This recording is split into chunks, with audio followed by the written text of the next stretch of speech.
ששיתוף הציבור במחקר יכול להיעשות בדרכים שונות. אפשר לפתח מדע אזרחי, שמי שמוביל אותו וקובע את מטרותיו הם בעיקר המדענים. אפשר לפתח פרויקט מדע קהילתי, שהמטרות וההובלה שלו מגיעות בעיקר מן הקהילה.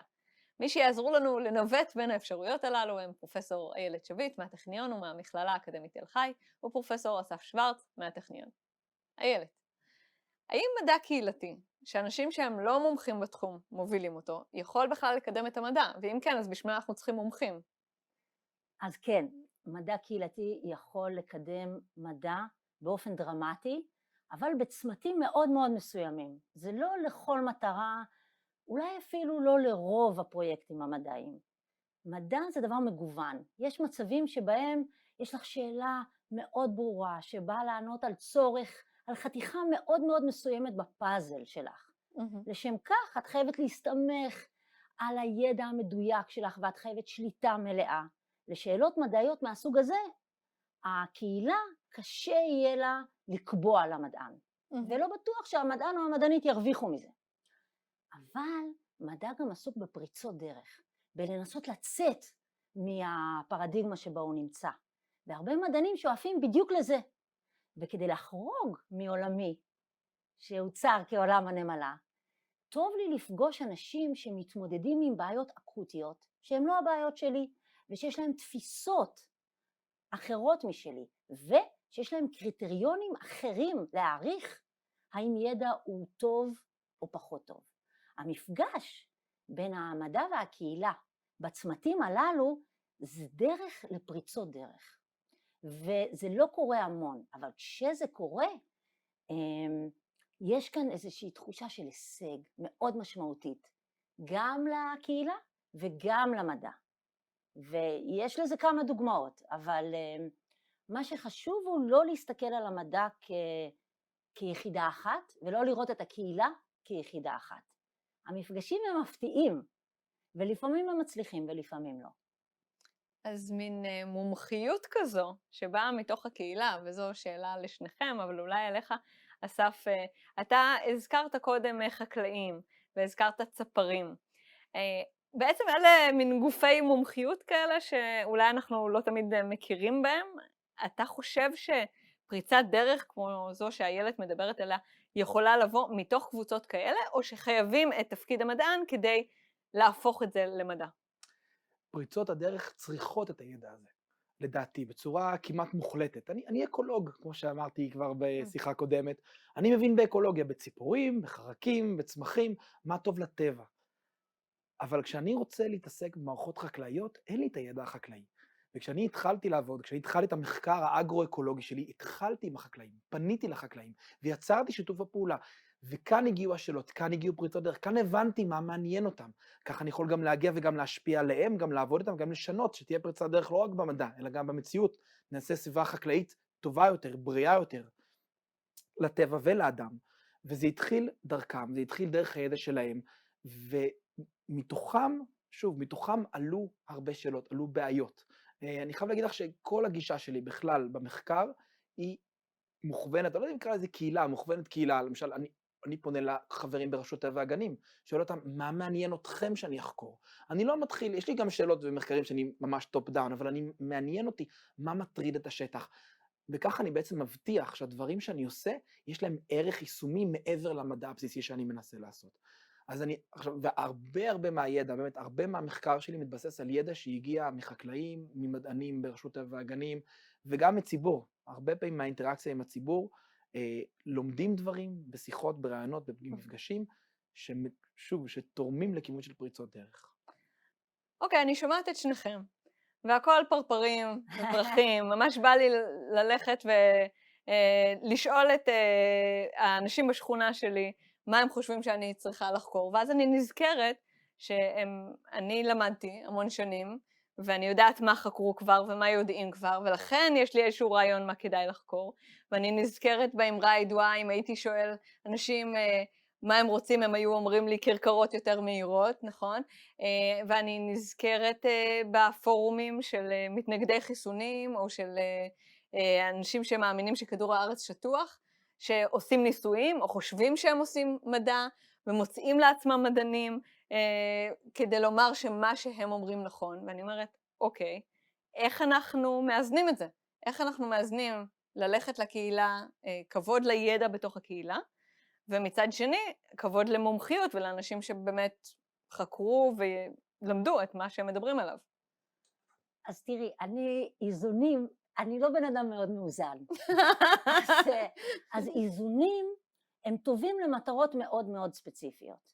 וכאן אני לא חושבת שאף מדען או מוכן להתאזן בידע שלו או להפחית אותו במפגש, וגם אף אחד שהוא מאוד מאוד נחוש לגבי משהו שהוא מאמין בו, לא ירצה להתאזן. אנחנו לא מתאזנים לגבי ערכים.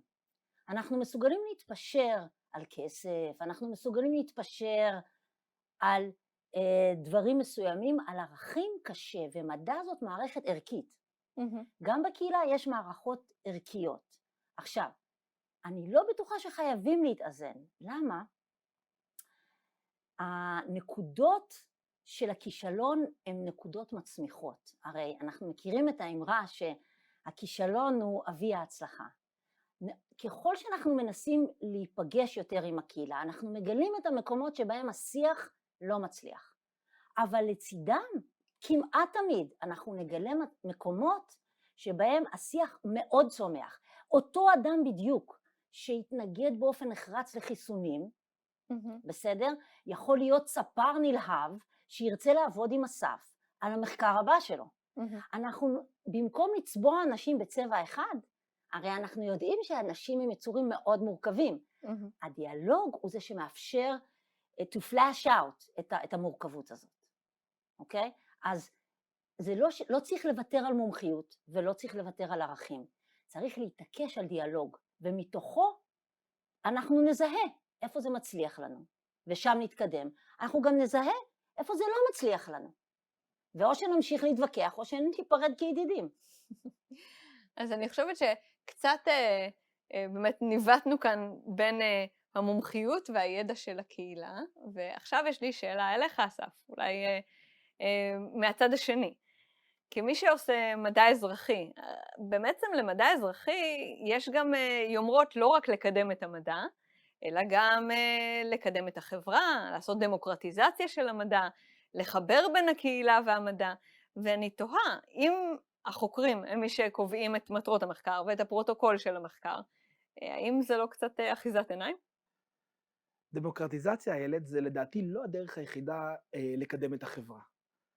בעצם בזה שאנחנו שואלים שאלות שמעניינות את החברה, בעצם מקיימים אותו דיאלוג שהילד הזכירה קודם, אפילו אם הפרוטוקולים הם מוכוונים, השיטות והפרוטוקולים מוכוונים מתוך אותו ניסיון שצברנו, אנחנו מומחים באיסוף הנתונים, אפילו אם זה מוכוון, עדיין אם אנחנו מתחילים לענות על שאלות רלוונטיות לאנשים, אנחנו מקדמים ועוזרים לחברה להתקדם. עכשיו, אני גם לא חושב שאת לי אמרתי קודם את כל הידע, אין לי את כל הידע, ואני לא רוצה לכפות, זאת אומרת, אני לא מנסה לכפות או לשנות או לחנך, לחנך את החברה. אני מאוד רוצה לקדם חשיבה אקולוגית, מודעות, התנהגויות מסוימות, אבל הייתי מאוד רוצה שהדבר הזה יקרה דרך שאנשים יעברו תהליך פנימי, שהם ירגישו את הדברים האלה.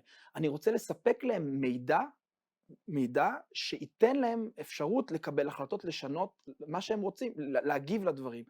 מדע אזרחי, במידה מסוימת, אפילו אם הוא לא דמוקרטי, ואפילו אם הוא לא נותן עם פרוטוקול מסודר, נותן להם את האפשרות לחוות חוויות כאלה, וכפי שהזכרתי קודם בשיחה שלנו, גורם להם להבין את המערכות האלה, ועוזר להם לכוון ולקבל החלטות, שוב פעם, אני מקווה לפחות יותר מושכלות, ואולי אפילו לשנות את ההתנהגות שלהם, בכל מיני דברים, לא בצורה שהיא, עוד פעם, אני אפילו לא יודע להגיד לך למה, לאיזה כיוון, אבל אני סיפרתי לך את הדוגמה קודם על אותם בצרפת, עוד פעם, על אותם אנשים שתוך כדי פעילות של מדע אזרחי, מעקב אחרי פרפרים, זיהו בעיה שלא זיהו קודם, שיש להם פחות פרפרים, ואחרי זה, בעזרת העבודה המשותפת, השיח עם המדענים, הצליחו לחבר שהבעיה היא בעצם קשורה בכך שאנשים מרססים את הגינות שלהם בכותלי עשבים, ואותם כותלי עשבים פוגעים בפרפרים, והדבר הזה הוביל לשינוי התנהגותי, בצרפת בגינות פרטיות. המדענים שהתחילו את המחקר על הפרפרים לא התעניינו בכותלי עשבים. זה הגיע מתוך אנשים, מתוך הדיאלוג שהילד דיברה עליו, חזר חזרה אל המדענים, שהוסיפו נדבך בתוך המדע האזרחי, הנה הפריצה שדיברת עליה קודם, הילד, אותה פריצה, הוסיף נדבך חדש, שהוביל בסוף לאיזשהו שינוי התנהגותי, שהוא טוב יותר גם לאנשים וגם לטבע. ופה יש אלמנט דמוקרטי. אני חושבת שאסף, אני רק מנסה לדמיין את עצמי, בתור מישהי שמצטרפת למחקר שלך. אז קודם כל תראי מה הוא תיאר, הוא אמר אני מתחיל מזה שאני פונה לאנשים. והרבה פעמים חברה דמוקרטית היא לא תמיד חברה שוויונית. ואנשים רוצים מומחים, הם רוצים לידם מישהו כמו אסף, או מישהו אחר. וכאשר באים ושואלים אותם, אבל אומרים, תראו, אני בא עם חבילה. יש את 10 שנים ששמתי על הדוקטורט שלי, יש את המעבדה שלי שקיימת עוד 10 שנים. אני רוצה לעבוד איתכם בשותפות שבה אני מכיר בידע שלכם, ואני רוצה הכרה גם בידע שלי. אז נכון, הוא מנסח את הפרוטוקול. נכון, הוא פנה אליהם. אבל אני חושבת שהתהליך שמתפתח פה, סוג השיח שמתפתח בו, תראי כמה כוח יש לכל אחד מהצדדים.